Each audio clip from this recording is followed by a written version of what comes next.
Break के बाद एक बार फिर आपका स्वागत है। हम स्पेशल एडिशन में आज बात कर रहे हैं देश की खातिर, क्योंकि देश की खातिर एक आम आदमी क्या कर सकता है उस पर चर्चा करना लाजमी है। क्योंकि आज हमारे सामने एक तरफ पाकिस्तान खड़ा है तो दूसरी तरफ चाइना, और बार बार ड्रैगन की गंदी चाल से हम आहत होते रहे हैं। समाज में फिल्म जगत एक अहम पहलू है और अभिनेता बार बार देश को जगाने के लिए काम आते हैं। ऐसे में फिल्म अभिनेता रवि किशन का क्या मामला है, खासतौर से चाइना और पाकिस्तान को लेकर के, उनकी राय को सुनते हैं और फिर अपने मेहमानों के पास चलेंगे और समझने की कोशिश करेंगे उनकी राय क्या है और किस तरीके से इस समस्या से हम निजात पा सकते हैं। चाइना आइटम को बैन कर देना चाहिए इंडिया से, खाली इंडियन चीज़ों का इस्तेमाल होना चाहिए। और वो टेररिज्म को साथ दे रहा है तो चाइना को हम लोग क्यों उसका मार्केट हम लोग क्यों बढ़ाएं। Of course yes we should ban पूरा चाइना से और पाकिस्तान से सारे संबंधों को हम लोग को तोड़ देना चाहिए। आपने सुना रवि किशन साहब को जिस तरह से कह रहे हैं कि पूरी तरह से हमें करार तोड़ देना चाहिए, व्यापारिक रिश्ते खत्म कर देने चाहिए। संजय गुप्ता साहब, जो बात मनोज मिश्रा साहब कह रहे हैं या जो बात अभी डॉक्टर हिलाल नकवी साहब ने कही या जो आम भावनाएं थी लोगों की, उसको भी आपने सुना है। जिस तरह की चीजें डंपिंग यार्ड की बात कही जा रही है, क्या हम इस बात के लिए क्लियर कट मजबूर नहीं कर सकते किसी देश को कि मैन्युफैक्चरिंग की अगर कोई बात है कि मेक इन इंडिया या मेड इन इंडिया जैसे हम लिखते हैं, उसी तरीके से जो देश सामान बनाकर हमारे देश में डंप कर रहा है या बेच रहा है वो क्लियर कट लिखे कि कहां से बना है और कहां से निर्मित हुआ है, किस देश का प्रोडक्ट है।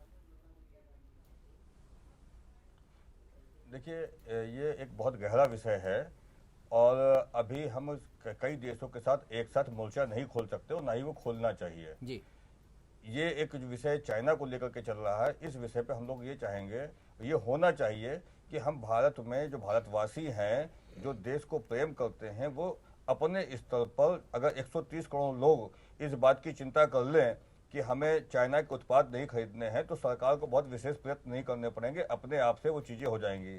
और साथ ही साथ केवल चाइना नहीं, अन्य उत्पाद भी हमको जिससे भारत की अर्थव्यवस्था मजबूत हो वो काम करना चाहिए। हमारे स्वास्थ्य को जो फायदा पहुंचाने वाली चीज़ हो, हमारे बाजार को जो फायदा पहुंचाने वाली चीज़ हो, हमारी अर्थव्यवस्था को जो फायदा पहुंचाने वाली चीज़ हो, हमें वो काम करने चाहिए। सरकार के स्तर पर बहुत सी चीज़ें हो सकती हैं, लेकिन अभी प्राथमिक स्तर पर जो अभी ये माहौल एक हफ्ते के अंदर बना है, अभी प्राथमिक स्तर पर मुझे नहीं लगता कि सरकार को कुछ करना चाहिए। सरकार के लिए हम ऐसा एटमॉस्फेयर तैयार करें, ये देश की जनता का कर्तव्य है कि हम लोग ऐसा एटमॉस्फेयर तैयार करें कि सरकार जो है धीमे धीमे उस दिशा में आगे बढ़े और उनको अन्य देशों के सामने जाकर के ऐसा हो जाए कि हमारे देश की ये आवाज़ है। जैसे अभी जो आज जो अभी स्ट्राइक हुआ, जो वहां पर सर्जिकल स्ट्राइक की गई, तो कहीं ना कहीं देश ने एक मन बनाया, तब जाके हुआ। प्रधानमंत्री जी को उससे बल मिला, रक्षा मंत्री जी को उससे बल मिला। आज लखनऊ में आदर्श व्यापार मंडल के पदाधिकारियों ने संकल्प लिया है कि हम चीन के उत्पादों का बचेंगे, उसका बहिष्कार करेंगे और अपने निजी प्रयोग में उसको नहीं लाएंगे। लेकिन साथ ही साथ हमें यह भी देखना पड़ेगा कि आज चीन के उत्पाद बहुत हद तक का भारत की बाजार में अपना दखल रख चुके हैं। क्या ये केवल एक लफ्जबाजी होगी या प्रयोगात्मक रूप में धरातल पर आ पाएगा? जो भारत की सरकार कर सकती है वो ये कर सकती है कि हम वो चाइना के स्तर पर विरोध कुछ ना करें, चाइना कोई नुकसान ना पहुंचाए, वो केवल भारतीय व्यापार को फायदा पहुंचाने की बात करें। अपनी श्रम नीति में परिवर्तन लावे, अपनी आर्थिक नीति में परिवर्तन लावे। जो भारतीय घरेलू उत्पाद हैं, हमारे उत्पादों की लागत जो है वो चाइना के उत्पादों से कम हो जाए या बराबर हो जाए, तो निश्चित रूप से जो लोग देश प्रेम की भावनाओं के बावजूद कहीं ना कहीं परोक्ष और अपरोक्ष रूप से चाइना को फायदा पहुंचा रहे हैं, उनके उत्पाद को खरीद रहे हैं, तो हम उनके उत्पाद को नहीं खरीदेंगे। धीरेन्द्र श्रीवास्तव साहब, जो बात निकल कर सामने आ रही है, हम लोगों ने भी एक चीज देखा है और सुना है खासतौर से कि जब देश गुलाम था तब भी एक आवाज उठी महात्मा गांधी की तरफ से। न उनके पास उसमें तोप था, न बंदूक थी, न गोली थी। एक आवाज था कि हम न मारेंगे न मार खाएंगे, और एक अहिंसात्मक तरीके से उन्होंने देश को जागृत किया और अंग्रेजों को देश छोड़कर भागना पड़ा। लाल बहादुर शास्त्री को आज के दिन में याद करना इसलिए लाजमी है कि जब 65 की जंग चल रही थी और जिस तरीके से हमारी घेरेबंदी की गई, एक छोटे कद के इंसान ने जिस तरीके से ताकत का प्रदर्शन किया और पूरे देश को जागृत किया, एक उसकी भावना, एक आवाज ने देश को खड़ा कर दिया। क्या वो समय नहीं आया कि आज की तारीख में इस तरीके से देश को जागृत किया जाए? क्या उस तरह का लीडरशिप नहीं हमारे पास है या उस तरह के लोग भी नहीं बचे अब? देखिए विनय जी, लोग भी हैं और लीडरशिप भी है और सभी लोग प्रयास भी कर रहे हैं। देश के सवाल पर इस देश का कोई ऐसा अभागा आदमी होगा जो उसका विरोध करेगा जी। बहुत कुछ नाजानकारी में होता है। मैं उदाहरण के तौर पर आपको बता रहा हूं, जैसे लहसुन है, एक हम रोज उपयोग करते हैं। जी भारतीय बाजार में लहसुन भारी मात्रा में, मतलब कब्जा करने की स्थिति में। ये सेव फल है, इसमें भी चीज, मतलब जो छोटी छोटी चीजें ऐसी हैं जिसको ना जानकारी में आदमी प्रयोग कर लेता है। जी। अगर जान जाए कि ये चीन का है तो इस देश के लोग बहुत मजबूत मन के हैं, वो कष्ट में जीने के आदी होते हैं। देश के सवाल पर वो संतोष करना जानते हैं, त्याग करना जानते हैं। यह देश दधीची जैसे ऋषियों का है। तो लोग स्वतः चीन का विरोध करेंगे। चीन ने जिस तरह से भारत का यूएनओ में विरोध किया, जी चीन ने जिस तरह से पानी रोका है, इसको लेकर लोगों को गुस्सा है। क्योंकि हमारा संगठन बहुत छोटा संगठन है, लोकतंत्र सेनानी और बूढ़े लोगों का संगठन है। सबसे कम उम्र का बुजुर्गों ने देश को राह दिखाई है। श्रीवास्तव साहब, बुजुर्ग मत कहिए, बुजुर्गों ने देश को राह दिखाई है। हाँ, धन्यवाद आपको। और हम लोग जब अपील किए तो हम लोगों को उम्मीद थी कि 100-150 लोग आएंगे जी, लेकिन आज जब लोग आने लगे तो हम लोगों को उनको बिठाने की व्यवस्था नहीं थी। युवा कि जल्दी जल्दी पहुंचा जाए मौके पर जी। तो इसका हम लोगों को एक बोध हुआ कि देश में स्वतः गुस्सा है। अगर हम घर घर घूम करके ये संदेश पहुंचा दें कि अगर आप एक सामान का त्याग करिएगा तो मेरा दावा है कि अगर भारत मन से चीन के उत्पादों की खरीद बंद कर दे तो चीन टुकड़े टुकड़े हो जाएगा, उसकी अर्थव्यवस्था चरमरा जाएगी। नकवी साहब कुछ कहना चाह रहे थे आप? सरकार पर दबाव बनाने की जरूरत नहीं। हिलाल नकवी साहब कुछ कहना चाह रहे थे? विनय भाई देखिए जी, विनय भाई देखिए, हमको थोड़ा सा समझना होगा जी कि हम लोग जो विरोध की बात कर रहे हैं चाइना के खिलाफ, किस सामान की बात कर रहे हैं। ये वो सामान है जिसका जो टोटल ट्रेड है चाइना के साथ, उसका शायद $3 बिलियन के आसपास है। ये जो जितने भी हम लोग दिवाली की सामग्री की बात करते हैं, दशहरे की सामग्री की बात करते हैं, या जो अब तो CFL बल्ब वगैरह थोड़ा बहुत होता है, इसका कुल मिला के ये है। चीन का भारत के अंदर जो डायरेक्ट इन्वेस्टमेंट है वो $1.36 बिलियन है कुल। बहुत छोटा सा उनका यहां पर इन्वेस्टमेंट है। अगर हम उनके खिलाफ ये कार्रवाई करना चाहते हैं बिना सरकार के हस्तक्षेप के, हम उनको कोई ऐसा दंड नहीं पहुंचा सकते हैं जिससे कि चीन को पीड़ा हो। देखिए, हमें अगर थोड़ा बहुत करते हैं, बिल्कुल ठीक बात है, कोशिश करना चाहिए। हम इसके अंदर धीरेन्द्र जी के पूरी तरह से साथ में कि नहीं, बिल्कुल कोशिश करना चाहिए। और कुछ नहीं तो हम अपनी भावना का तो प्रदर्शन कर ही सकते हैं। ठीक है, $2 का होगा नुकसान, लेकिन हमारी भावनाओं की कीमत है, बिल्कुल करना चाहिए, उसका कोई विरोध नहीं है। लेकिन सिर्फ हमारा यह मानना है कि जब तक कि सरकार इस चीज को नहीं रोकेगी, जैसे मैं आपको बताया बहुत छोटा सा आइटम है, चाइना से जो चावल आ रहा है वो प्लास्टिक का बना हुआ चावल है। अब आप अगर भारत में उसको आयातित करने की परमिशन दे रहे हैं तो निश्चित रूप से इसकी जो उसको रोकना है वो कौन रोकेगा? उसको रोकने का काम जो है वो सरकार करेगी। अगर वो अपने यहां के उत्पादन लागत से कम लागत पर भारत के साथ व्यापार कर रहा है तो उसको रोकने का काम कौन करेगा? उसके रोकने का काम सरकार को करना होगा। अगर हम ये कहें कि नहीं सरकार नहीं कर सकती है या सरकार के हाथ में नहीं है, बिल्कुल है। और बहुत सी ऐसी जगह है जहां पे सरकार जो है वो देश की जनता की, देखिए सरकार क्या है, देश की जनता की भावनाओं से बना हुआ एक समूह है। और वो अगर हम अपनी भावनाओं का प्रदर्शन कर रहे हैं, हम $1 का नुकसान करें या $2 का नुकसान करें, हमारी भावनाएं जो है वो सरकार तक पहुंच रही हैं। मनोज मिश्रा साहब कि सरकार जो है मनोज मिश्रा साहब जो बात, एक सेकंड बस विनय भाई, एक सेकंड विनय भाई, एक मिनट हमको बस दे दीजिए। तो एक बात ये हो गई। दूसरा देखिए, एक और चीज भी हमको समझनी होगी। चाइना यहां के ऊपर जितना भी सामान भेजता है, बेचते यहां के व्यापारी हैं। तो जब हम चाइना को नुकसान पहुंचाएंगे, जब हम चाइना का सामान खरीदना बंद करेंगे तो उसके अंदर बड़ा नुकसान जो है वो देश के इन छोटे छोटे व्यापारियों का ज्यादा होगा। ठीक बात है कि उनका भी कंट्रीब्यूशन होना चाहिए, उनको भी आना चाहिए। और उनको अगर ये पहले से पता होता कि नहीं हम इसका बहिष्कार कर रहे हैं तो वो छोटे छोटे जो व्यापारी हैं उनको हम शायद बचा पाते। तो इस वजह से हमको ये बिल्कुल कदम उठाना चाहिए और इसको भावना के स्तर तक की लेकर के जाएं और सरकार से अपील करें कि साहब आप कुछ इनके ऊपर बड़ी चोट कीजिए। हम अगर चोट करेंगे इस वक्त तो ज्यादा चोट हमारे इस वक्त देशवासियों को पहुंचेगी। चाइना को चोट पहुंचते पहुंचते अब 1 साल लग जाएगा, अगली दिवाली तक आते। जी मनोज मिश्रा साहब, सबसे बड़ी बात है कि कहीं न कहीं से शुरुआत तो होनी ही है। जिस समय विदेशी कपड़ों की होली जली थी गुलामी में, उस समय भी लोगों ने अपने खरीदे हुए कपड़े ही जलाए थे। सबसे बड़ी बात है, जो बात डॉक्टर हिलाल नकवी साहब कह रहे हैं कि सरकार को कुछ न कुछ करना पड़ेगा। अगर प्लास्टिक चावल आ रहे देश के अंदर तो किसकी देन है? क्या हम उत्तराखंड से, क्या हम छत्तीसगढ़ से चावल जो हमारे देश के हैं उस चावल को हम ज्यादा नहीं उत्पाद बढ़ा सकते, उससे अपना गुजारा नहीं कर सकते? या हम क्वालिटी की बात क्यों नहीं कर सकते? अगर प्लास्टिक के चावल अगर आएंगे तो हम बीमार होंगे, हमारी अर्थव्यवस्था भले उनकी बढ़ जाएगी, हम तो कमजोर हो रहे हैं।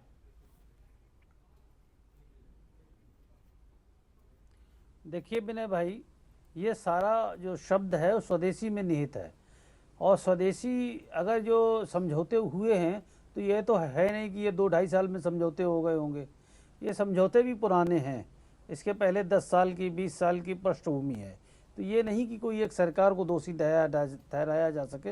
ये समझौते जो व्यापार मनोज मिश्रा साहब, दोष देने का वक्त नहीं है। मनोज मिश्रा साहब, दोष नहीं दिया जा रहा है। मनोज भाई, आपको बिल्कुल हम दोष नहीं दे रहे हैं। जिस तरह का इस समय वातावरण बना है, मनोज मिश्रा साहब, जिस तरह का इस समय वातावरण बना है उस पर हम चर्चा कर रहे हैं, क्योंकि इंदिरा जी ने अगर एक बार विस्फोट किया न्यूक्लियर पावर दिखाने के लिए, तो बहुत सालों के बाद अटल जी ने उसका इस्तेमाल किया। सर्जिकल स्ट्राइक पहले भी हुई होगी, लेकिन लंबे अरसे बाद एक बार फिर नरेंद्र मोदी सरकार को करनी पड़ी। जी विनय भाई, नहीं, हमने कभी किसी पार्टी का इस समय विरोध नहीं कर रहे। चाइना के बारे में बात है, ये आई थिंक सरकारें रोक सकती हैं। सरकारें, आप ये बताइए, चाइना को रोक तो लगातार भारत विरोधी रहा। मेरी तो समझ में नहीं आ रहा, ना मुझे कभी याद आ रहा कि चाइना का रुख कभी भारत समर्थक आज तक हुआ हो। जी, कभी भारत समर्थक चाइना का रुख नहीं हुआ। तो ये व्यापार कैसे बढ़ गया इतना, मेरा कहना ये था। व्यापार अलग विषय है और रुख अलग विषय है, ये दो अलग विषय कूटनीति और विदेश नीति में आते हैं। अब विदेश नीति के मर्मज्ञ ये बात जान सकते हैं, हम लोग तो साधारण लोग हैं और साधारण राजनीति करते हैं प्रदेश के स्तर की, लेकिन ये देखना पड़ेगा कि विदेश नीति क्या है और व्यापार नीति क्या है। और ये व्यापार नीति, विदेश नीति और कूटनीति को एक साथ जोड़ना नहीं चाहिए, जहाँ तक मेरी जानकारी है। मैं कहना ये चाह रहा हूँ, स्वदेशी अगर हम अपनाते हैं तो स्वदेशी भले ही संघ का नारा हो, लेकिन स्वदेशी गांधी जी ने भी दिया था नारा। तो स्वदेशी अपना के सारे प्रश्नों का उत्तर दिया जा सकता है। इस प्रश्न के जितने भी प्रश्न इसे चीनी मामले पर आ रहे हैं, किसी विदेशी मामले पर आ रहे हैं, लेकिन अब जो है देश एक ध्रुवी नहीं है, कोई देश एक ध्रुवी नहीं है। पूरी दुनिया में ग्लोबल मार्केट चल रहा है और ग्लोबल मार्केट में आपको खरीदना भी पड़ेगा और आपको बेचना भी पड़ेगा। ये नहीं हो सकता कि आप आयात कुछ भी ना करें और निर्यात बहुत कुछ कर दें, ये नहीं संभव है। संभव ये है कि आप आयात करें, आप निर्यात करें। क्या आयात होगा, क्या निर्यात होगा? हमें याद है जनता पार्टी की सरकार का जमाना कि जब जॉर्ज फर्नांडीज उस समय मंत्री थे और उन्होंने कोका कोला पर रोक लगाई थी, क्योंकि उन्होंने देखा था कोका कोला से, चूंकि कोका कोला भारत में बहुत आता था और प्रसिद्ध था, तो उन्होंने उस समय उस पर रोक लगा दी, जो कोका कोला दोबारा बहुत बाद में आया। तो मेरा कहने का मतलब है, एक लिस्ट देखनी चाहिए कि व्यापार का संतुलन क्या है किस देश के साथ। भारत के साथ व्यापार का संतुलन चीन के साथ क्या है या किसी अन्य देश के साथ क्या है। इस समय ग्लोबल मार्केट है और ये कोई भी देश, केवल भारत की बात नहीं कर रहे हैं, चाइना ने अपने मार्केट खोला है। तो चाइना खुद ओपन कर रहा मार्केट, जबकि क्लोज्ड इकोनॉमी था, रूस क्लोज्ड इकोनॉमी था। तो ये दोनों क्लोज्ड इकोनॉमी होने के बाद भी इन्होंने अपने मार्केट खोले और पूरी दुनिया के लिए। लेकिन एक चीज देखना पड़ेगा कि दोनों के व्यापार में फायदा किसका है। और सबसे बड़ी बात है जो आपने बात कही कि चाइना कभी भी हमारा हित ऐसी नहीं था। ये सभी पता है कि 62 की भी जंग हुई, उस समय हिंदी चीनी भाई भाई कर रहे थे, और जब नरेंद्र मोदी की सरकार बनी तो बाकायदा हमने चीनी राष्ट्रपति को झूला झुलाया, लेकिन उस झूलने का जो नतीजा आ रहा है उस पर जनता ही झूलती हुई नजर आ रही है। अनामिका हमारी सहयोगी हमारे साथ जुड़ी हुई है। अनामिका, जो लोग आपके साथ हैं, हम आएंगे मनोज मिश्रा साहब आपके पास, जब जनता की आवाज भी सुन लें, तो जनता भी बड़े बेसब्री से अपनी राय रखना चाहती है, फिर हम आपके पास आएंगे। क्या कह रहे हैं वहां के लोग? सबसे बड़ी जो दिक्कत है, मनोज मिश्रा साहब ने एक बात कही कि हमें इस तरह का इल्म नहीं हो पाता कि कौन सामान चाइना का है, कौन सामान यहाँ का है। अभी एक एक्सपर्ट ने भी ये भी कहा कि लहसुन के बारे में भी हमें जानकारी नहीं होती कि देश का लहसुन है कि चाइना का लहसुन है। क्या जो गृहिणियां हैं वो इस बात को समझ पा रही हैं, जो आम आदमी इस बात को समझ पा रहा है कि क्या चीज वो छोड़ सकता है तत्काल तौर पर, और क्या उसके लिए मुश्किल है छोड़ पाना? ना यूज करके इंडियन इकोनॉमी को बढ़ाने के लिए इंडियन प्रोडक्ट्स को हम लोगों को यूज करना चाहिए और चाइनीज प्रोडक्ट्स को बायकॉट करना चाहिए। इसके लिए कोई स्ट्रेटेजी तो बनानी होगी। क्या आप लोगों ने तय किया है कि अब जो भी लैपटॉप या फिर जो भी आइटम खरीदेंगे आप, वो इंडियन ही खरीदेंगे? हाँ, हम लोग ने कसम खाई है हम स्टूडेंट्स ने कि हम लोग चाइनीज प्रोडक्ट को जितना हो सके उतना बायकॉट करेंगे, और एक दिन में एक दिन इंडिया ऐसा होगा कि उसमें चाइना के प्रोडक्ट एकदम नहीं यूज होंगे। सबसे ज्यादा पटाखे जलाते हैं आप लोग या फिर कैंडल्स वगैरह भी इस्तेमाल करते हैं। क्या इस बार दीपावली दशहरा पर आप लोगों की प्लानिंग है इंडियन मीट बनाने की? जी हाँ, ज़रूरी नहीं है कि हर चीज़ चाइनीज़ ही हो, कुछ इंडियन पटाखे भी इस साल जलाएंगे। आप कुछ लड़कियां भी हमारे साथ यहाँ पे मौजूद हैं। इस मामले पर आपकी क्या राय है? क्या अभी तैयार है उन चीज़ों का इस्तेमाल बंद करने के लिए जो चाइना मेड है?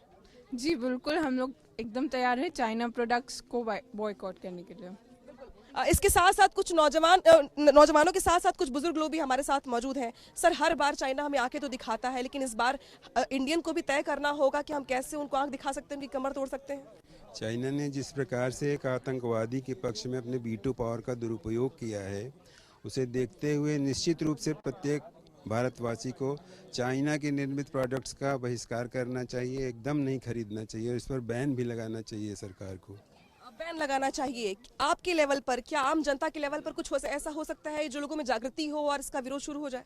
जिस तरह एपीएन की मुहिम है, इस मुहिम को देखते हुए अगर केंद्र सरकार और राज्य सरकार इसी पैमाने पर, जैसे अगर देखा जाए तो चाइना जो है डायरेक्ट पाकिस्तान का सपोर्ट कर रहा है और भारत के अगेंस्ट में बोल रहा है, उसी तरह आप लोग जिस तरह से डायरेक्ट इस मुहिम को उठा रहे हैं, इसी तरह भारत सरकार को भी सोचना होगा और हम लोग भारत के साथ हैं। बंदे बंदे। यहाँ पे भारतीयता जो है वो तो जाग रही है, लेकिन कहीं ना कहीं जो रोजमर्रा की जरूरतें हैं इस्तेमाल की, उसको भी अवॉइड करना होगा। बिल्कुल, चाइनीज सामान का हम लोग बहिष्कार करेंगे। किसी भी दशा में हम चाइनीज सामान नहीं लेंगे। यही देश के लिए जो है सच्ची निष्ठा है। और चाइना हमारा दुश्मन है और अपने सामान को हमारे बाजार में पाट दिया है। हमारे जो उद्योग धंधे वो नष्ट हो रहे हैं, बेरोजगारी बढ़ रही है। हर कीमत पर चाइनीज सामान का बहिष्कार किया जाएगा, नहीं लिया जाएगा। भारत के प्रति सच्ची निष्ठा जो है वो यही है कि जो सामान भारत में बन रहे हैं हम उनका इस्तेमाल करें, लेकिन सबसे ज्यादा जो भूमिका होती है वो महिलाओं की होती है, क्योंकि सबसे ज्यादा खरीदारी आप लोग ही करती हैं और बहुत मार्केट में चीजें होती चाइनीज होती हैं, वो अट्रैक्ट बहुत ज्यादा जल्दी करती हैं। क्या इस बार आप लोगों ने तय किया है कि चाहे कितना भी अट्रैक्ट करे आप उसे इस्तेमाल नहीं करेंगे?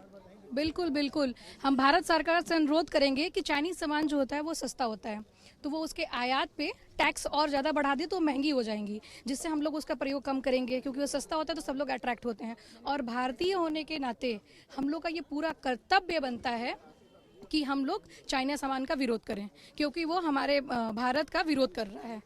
भारत का विरोध करना अब चाइना को महंगा पड़ेगा, क्योंकि आप लोगों ने तय कर लिया है कि उसका विरोध करना है। आपने तय किया है? जी हाँ, हमने हमारे यहाँ की जितनी लेडीज हैं सब लोगों ने एकजुट होकर के ये ठान लिया है कि इस बार चाइना को उनको उनके जगह फिर से भगा करके हम लोग ठानेंगे। बिल्कुल ठान लिया है कि जो चाइना है उसको उसकी असली जो जगह है वो दिखाएंगे। इसमें जो नौजवान है वो लगातार आगे आ रहे हैं। आपने क्या प्लान किया इसके लिए, क्योंकि आपने भी यहाँ पे आप जो लिए हुए हैं इसमें भी साफ साफ लिखा हुआ है कि बैन चाइना। जी, मेरे ख्याल से चाइना जो हमें सस्ती और घटिया क्वालिटी की लाइट्स और जो फायर क्रैकर्स देता है, ऐसा नहीं है कि हम कोशिश नहीं कर सकते। हम छोटी छोटी चीज़ों से शुरुआत कर सकते हैं और हम उस लाइट्स की जगह दिया लगा सकते हैं जो कि भारतीयता का प्रतीक है। सो हमें स्टार्ट करना होगा छोटी छोटी चीज़ों से, तभी हम आगे ऐसा ला सकते हैं कि जो भारत है वो सेल्फ सफिशिएंट बन सके। तो छोटी छोटी चीजों से शुरुआत करनी होगी, ये यहाँ पे लोगों का कहना है। साथ ही साथ यहाँ पे जितने भी लोग हैं, फिर चाहे वो नौजवान हो, बुजुर्ग हो, महिलाएं हो, सभी की यही राय है कि अब सही वक्त आ गया है जब चाइना को उसकी असली जगह दिखाई जाए और चाइना में बने सामान का उपयोग जो है वो बंद किया जाए। संजय गुप्ता साहब, आप व्यापार जगत को ताल्लुक रखते हैं और जो बात निकलकर सामने आई कि अचानक अगर इस पर हम प्रतिबंध लगाएं तो सबसे बड़ी जो चोट होगी व्यापारियों पर होगी, क्योंकि उन्होंने तो प्रोडक्ट खरीद के रख लिया है और आज की तारीख में अगर वो फेंकते हैं तो उनकी पूंजी तो डूब जाएगी। हम क्या आगे कर सकते हैं, क्योंकि अभी तो जिस तरह से लोगों ने कहा कि हम नहीं खरीदेंगे, तो क्या आगे कोशिश हो सकती है कि हम चाइनीज माल दुकान में ही न लाएं? इस तरह कोशिश हो सकती है क्या? जी देखिए, देश की जनता ने और देश के व्यापारियों ने ये मन बना लिया है कि हमें चाइना को आर्थिक रूप से कमजोर करने के लिए उनके उत्पादों का बहिष्कार करना है और प्रयोग नहीं करना है। ये आज आपके चैनल के माध्यम से, तमाम अन्य माध्यमों से ये बात और सोशल मीडिया में लगातार इस बात की चल रही है। पूरे देश ने इस बात का मन बनाया है। अब इस बात का धरातल पर कैसे प्रयोगात्मक रूप से कैसे इसको लाया जाए, इसके लिए व्यापारियों को भी, जनता को भी, सरकार को भी, सभी को चिंता करनी पड़ेगी, सभी को मंथन करना पड़ेगा। वर्तमान समय में किसी भी व्यापारी के पास जो भी स्टॉक रखा हुआ है, उस स्टॉक को अगर वो नष्ट करता है तो वो नुकसान चाइना का नहीं होगा, वो नुकसान उस व्यक्तिगत रूप से उस व्यापारी का होगा और हमारी पूंजी का होगा। एक विषय तो ये हो गया। दूसरा विषय ये कि लॉन्ग टर्म में हम क्या कर सकते हैं, लंबे समय के लिए हम क्या कर सकते हैं। उसके लिए अगर भारत के व्यापारियों को, भारत के कुटीर उद्योगों को बढ़ावा दिया जाए और इस प्रकार से उनको सस्ता ऋण दिया जाए, और जो भारत के अन्य लोग हैं, आप एक समय हम लोग के सामने समस्या आती है, जो उद्योग चलाते हैं उनको श्रम की बड़ी समस्या आती है। हमारे श्रम बड़ा महंगा भी है और हम लोग को जो ब्याज पे पैसा मिलता है वो पैसा बहुत महंगा मिलता है, तो जिसकी वजह से हम बिजली नहीं मिलती है, जिसकी वजह से हम लोग अपने उत्पाद को उस स्तर पर नहीं ला पाते हैं। हमारी उत्पादन की लागत जो है वो बढ़ जाती है, लिहाजा हम चाइना के उत्पाद के आगे नहीं टिक पाते हैं। और जनता देश की भावना के साथ साथ कहीं ना कहीं उसके मन में लाख देश भावना हो, लेकिन प्रयोगात्मक रूप से अगर देखें कोई चीज जब सस्ती मिलती है तो हम कहीं ना कहीं उसको खरीदने के लिए बाध्य हो जाते हैं। तो हमें एक लंबी ऐसी सोच विकसित करनी होगी कि हमारी सरकारें ऐसी व्यवस्था करें कि भारत के उत्पाद सस्ते हों, उनकी लागत मूल्य सस्ती हो जाए, तो हम लोग चाइना के उत्पाद के आगे। देखिए, इसमें कोई दो राय नहीं है कि भारत का सामान जो है गुणवत्ता में बहुत आगे है जी। और धीरेन्द्र श्रीवास्तव साहब, जो बात निकल कर सामने आ रही है कि हमें पहले आत्मनिर्भर बनाना पड़ेगा, अपने जो छोटे छोटे उद्योग हैं उनको बढ़ावा देना पड़ेगा, ये काम सरकार का है। कई बार देखा गया है कि जो पहले हम लोग भी छोटे थे, जो गांव के दिए जब दिवाली के समय में कुम्हार आगे घर दे जाया करता था, वो तो परंपरा ही खत्म हो गई। अब 5 दिए, 11 दिए, 21 दिए खरीद कर आते हैं और मुख्य जगहों पर दिए जलाए जाते हैं, बाकी जगहों पर तो चाइनीज झाला और इन लोगों ने जगह ले ली है। तो क्या इस व्यवस्था को ठीक करने के लिए एक आम आदमी के जागने के साथ साथ सरकार को भी जागना होगा? विनय जी, सरकार को जागना चाहिए, लेकिन सरकार को जगाने में या कानूनी बहस करने में या व्यावसायिक हितों के बहस करने में यह मुहिम कमजोर पड़ेगी। यह मुहिम देश भावना से जुड़ी मुहिम है कि हम तकलीफ सहेंगे, हम थोड़ा कम खाएंगे, लेकिन हम चीन के सामान का उपयोग नहीं करेंगे जी। और इसके लिए हम लोगों की जो लोकतंत्र सेनानी समिति है उसने फैसला लिया कि हम किसी सरकार के लिए इसको उलाहना नहीं देंगे। हम जनता के बीच जाएंगे, उसको जगाएंगे कि जो चीन भारत के हितों पर आजादी के बाद से हमला कर रहा है उसको कमजोर करना है, तो चीन का सामान मत लीजिए। चलिए, हम अंतिम रिमार्क डॉक्टर हिलाल नकवी मनोज मिश्रा से लेंगे, लेकिन उसके पहले अपनी सहयोगी अनामिका के पास चलेंगे, क्योंकि जो बनस्थली अपार्टमेंट के लोग हैं उन्होंने कम से कम तय किया कि चाइनीज सामान नहीं खरीदेंगे, लेकिन अभी तक जो सामान उन्होंने खरीद कर लाया था उसकी वो तिलांजलि देने जा रहे हैं, उसको एक तरह से बहिष्कार कर रहे हैं, उसका दफन कर रहे हैं। उस घड़ी को हम दिखाना चाहेंगे। अनामिका, क्या कह रहे हैं वहां के लोग, क्या करने जा रहे हैं?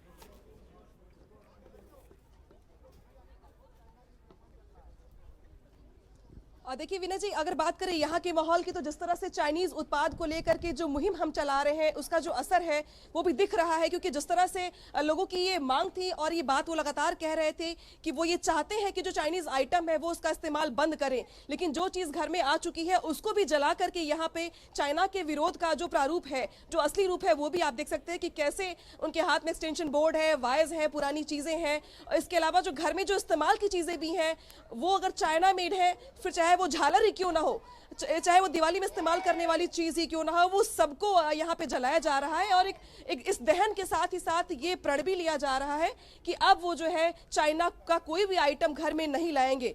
तो ये जो मुहिम चल रही है चाइना के सामान पर प्रतिबंध लगाने की या फिर उसका बहिष्कार करने की, उसका जो प्रमाण है या जो उसका रिजल्ट है वो यहाँ पे एक पॉजिटिव वे में दिखाई दे रहा है, जहाँ पे लोगों ने इसकी शुरुआत भी कर दी है। बनस्थली अपार्टमेंट कॉलोनी के लोग हैं जहाँ पे बहुत सारे परिवार ऐसे हैं जो अपने घर में इस्तेमाल कर जो चीजें थी इस्तेमाल की उसको वो जला रहे हैं यहाँ पे। चलिए, हिलाल नकवी साहब, एक कहा था जनता जनार्दन होती है और जनता ही पूरे देश का मिजाज तय करती है, और जो उसके मन को भाता है मजबूरन सरकार को वही करना पड़ता है।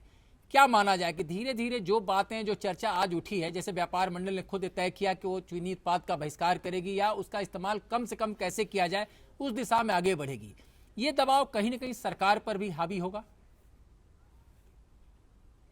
देखिए विनय जी, यहां पर महत्वपूर्ण चीजें हम दो बातें बोलेंगे खाली। पहला यह है कि देश की जनता की भावना क्या है। अगर हम 10 सामान खरीदने जाते हैं और उसके अंदर 3 सामान ये पूछ करके ये चाइनीज है नहीं लेंगे जी, हम उसको छोड़ के चले आए। हमको मालूम है कि $60 बिलियन के व्यापार को हम ध्वस्त नहीं कर सकते, लेकिन हम अपनी भावनाओं को तो एक्सप्रेस कर सकते हैं।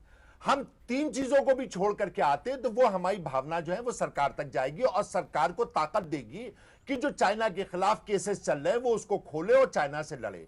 समय काल और परिस्थिति के अनुसार हमारे निर्णय बदलने चाहिए। अगर हम जो है भूत के गर्भ में ही बैठे रहेंगे और समय काल और परिस्थिति के अनुसार रिएक्ट नहीं करेंगे तो निश्चित रूप से वो हमारे लिए दुखदायी होगा। एक बात। दूसरी बात यह कि स्वदेशी की भावना दिल में होनी चाहिए, जबान पर नहीं। अगर दिल में हमारे स्वदेशी की भावना है तो हम इस लड़ाई को जरूर जीतेंगे। अगर सिर्फ जबान पे हमारी स्वदेशी की भावना है तो हम लड़ाई नहीं जीतेंगे। हम जबान से तो कहते हैं कि स्वदेशी की भावना है, लेकिन दिल से जब हम अंग्रेजों के साथ खड़े हो जाते हैं तो निश्चित रूप से समय की पाबंदी हिलाल नकवी साहब, इसलिए मैं रोक रहा हूं। मनोज मिश्रा साहब, एक फाइनल कमेंट आपका चाहूंगा कि जिस तरह की चीजें हैं, जनता भी चाहती है कि चाइनीज सामान से हम बहिष्कार करें, व्यापारी भी चाहता है कि देश की भावनाएं इस समय ऐसी हैं कि जो पड़ोसी मुल्क हमारे साथ दुश्मनी निभा रहा है उससे हमें दोस्ती नहीं निभानी चाहिए। क्या लगता है कि वक्त आ रहा है धीरे धीरे कि किस तरीके से हम अपने आप को अलग कर लें? मैंने जहां तक इकोनॉमिक्स पढ़ी है, जितनी समझी है जी, उसमें 3 चीजें बहुत इंपॉर्टेंट है और ये मार्केट को करनी पड़ेंगी अगर ग्लोबल मार्केट में टिके रहना है। भावना से ग्लोबल मार्केट नहीं चलता है। क्वालिटी करनी पड़ेगी कंट्रोल सबको, कॉस्ट कटिंग करनी पड़ेगी और कॉम्पिटिटिवनेस लानी पड़ेगी। ये 3 चीज़ें करनी पड़ेंगी, क्वालिटी कंट्रोल, कॉम्पिटिटिवनेस और कॉस्ट इफेक्टिव। अगर ये 3 चीज़ें नहीं करेंगे तो कोई मार्केट नहीं टिकेगा, चाहे जितनी जिस देश की भावना क्यों ना हो। लेकिन जब ग्लोबल मार्केट में चीजें होती हैं तो ये 3 चीजें इंपॉर्टेंट होती हैं। लेकिन मनोज मिश्रा साहब, मैं रोक रहा हूं, यहाँ एक बात ध्यान करने वाली है। जो बात अभी हिलाल नकवी साहब ने कहा था कि अपने मुल्क में वो महंगा सामान बनाए और हमारे यहाँ डंपिंग यार्ड के सस्ते में लाके बेच जाए, तो एक तरीके से हमारे जड़ को कमजोर करने की कोशिश चाइना करे। यहाँ तो हमें जागृत होना पड़ेगा, देखना पड़ेगा। या तो सरकार फिर सपोर्ट करे अपने व्यापारियों को। ये व्यापार टैक्टिक्स, देखिए केंद्र सरकार को चाहिए कि केंद्र सरकार अपने घरेलू उद्योगों को बढ़ावा देवे, उनकी उत्पादन मूल्य कम करे, तभी होगा।